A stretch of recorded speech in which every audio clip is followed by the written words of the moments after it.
welcome to the Amber Show. Happy Thursday. It's way over the hump. Tomorrow is Friday and the eagle flies. Okay, I got some really interesting things to talk about today. One, I want to give a shout out to Snoop Dogg. He did on Twitter today that it's so weird how all of a sudden everything is about, the whole world is about Caitlyn Jenner, when no one even knows about the fact that Akon, the singer, has actually helped 600,000 Africans to get solar power in Africa just recently. So Snoop Dogg got on his Twitter to let people know that this is what his Twitter said. Does anyone know about Akon supplying 600,000 Africans with solar power? Instead of that being news, science project, Bruce Jenner is. #society. So true.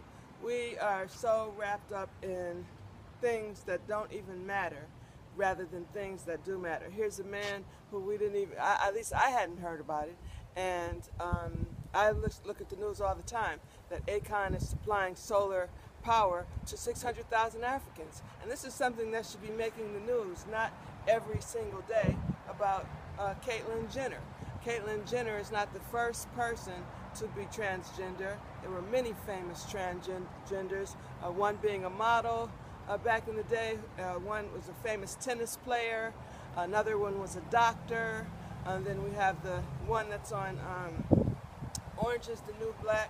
So Jenner, of course, can use this platform because he was by far the most famous. But still, we're talking about it every single day when I didn't even know about Akon. So shout out to Snoop Dogg, because, that's right, we have to stay true to our own people, give our own news if we have to, and let it be out there. And Akon, that's amazing. I think that as a whole, our community, as we should donate all types of things to our people, our own people in Africa, even in poor cities around the United States, in inner cities where inner city youth need help on so many things, school supplies or whatever. Even like Oprah, if we step up, those that have a lot of money, our millionaires that we have, like Oprah did, and buy a school and things like that to help our own people. But these are the things that don't make news.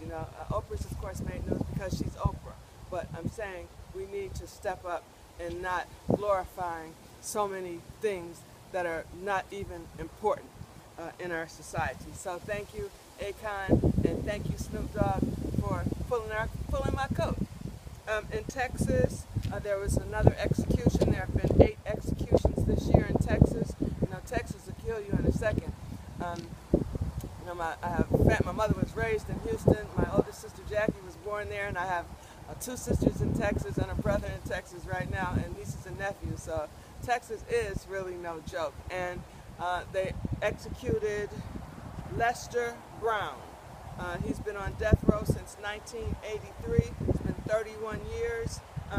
He was convicted of killing 4 people, 2 of whom were part of law enforcement. So he got the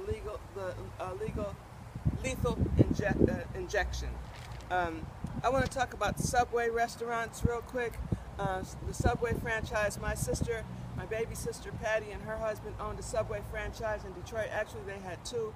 They had one of the largest Subways in Detroit. They were given all types of recognition and medals and all types of things because they kept their Subway restaurant really extra clean, and the inspectors would come out. Everything was always perfect. And when my husband and all of my family, we would all go to Detroit to visit our other family there.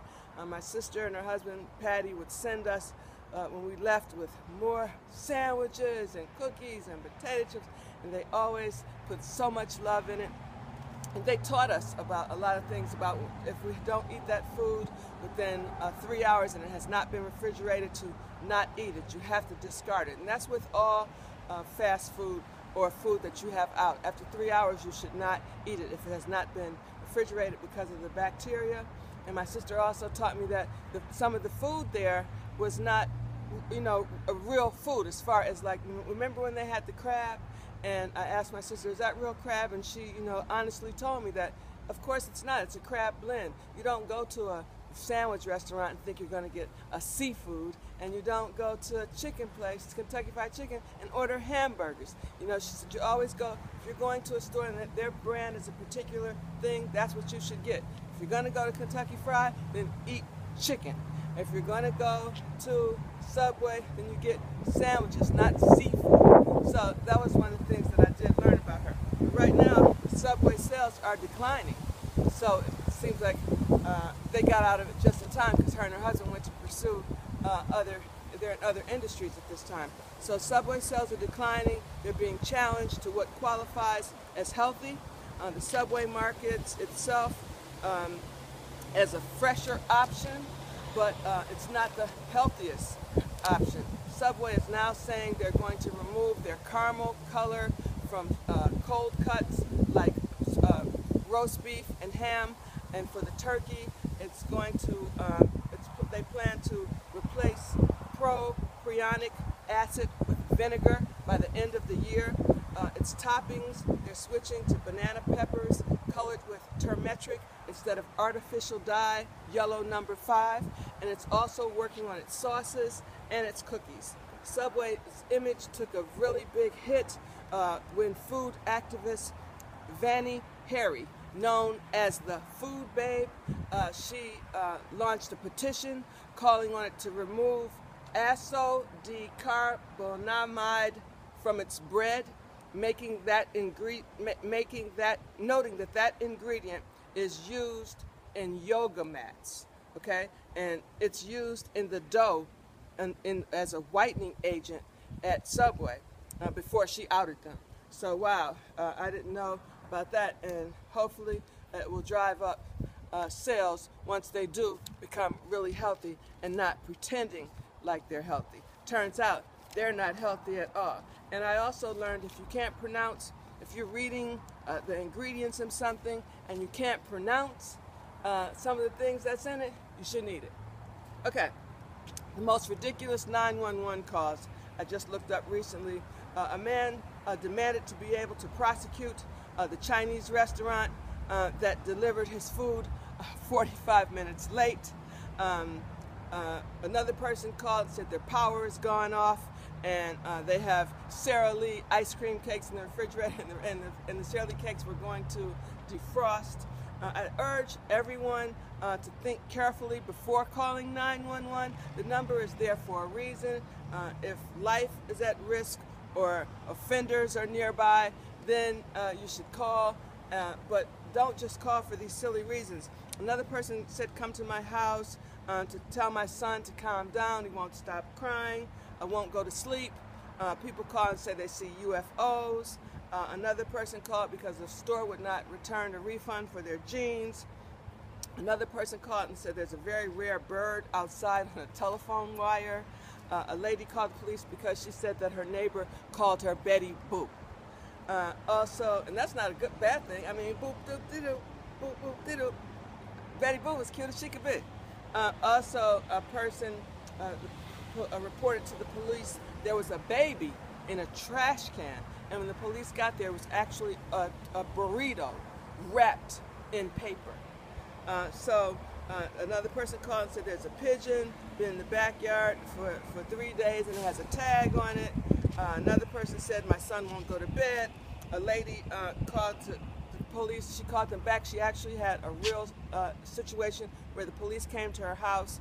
When the police officer left, it dawned on her that he was very handsome. She wanted to see him again, maybe get his number, find out if he's married or whatever. And she called back pretending like she had a situation when that same police officer, when he got there, and she told him that she was lying, that there was no problem. She just liked him and wanted to get to know him better.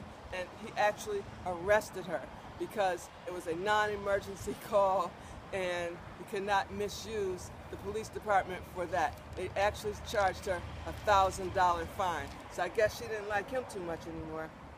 So also there was a guy, his name is John Triplett. He's 45 years old and unemployed. He was abusing the 911 emergency line by making prank phone calls. He was making hundreds of prank phone calls a day by using his cell phone.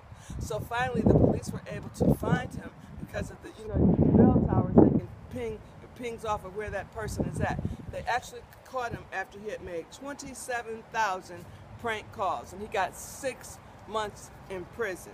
He was really, really needed a life. He was a really lonely guy. So make sure that even nowadays, though, with everybody being killed and murdered by the police, especially if you're black, be careful when you call, because you might call and get killed. So be very careful about what's going on during this day and time. Another thing, Tamir Rice, we're still waiting on some type of decision as to what's going to happen with those officers who killed that 12-year-old boy. All right, it looks like a storm might be coming, you guys, so I'm going to end for now. I want you to have a wonderful day and happy Thursday. Please give me a thumbs up, and I'll get back to you either later on today or tomorrow. Have a great day.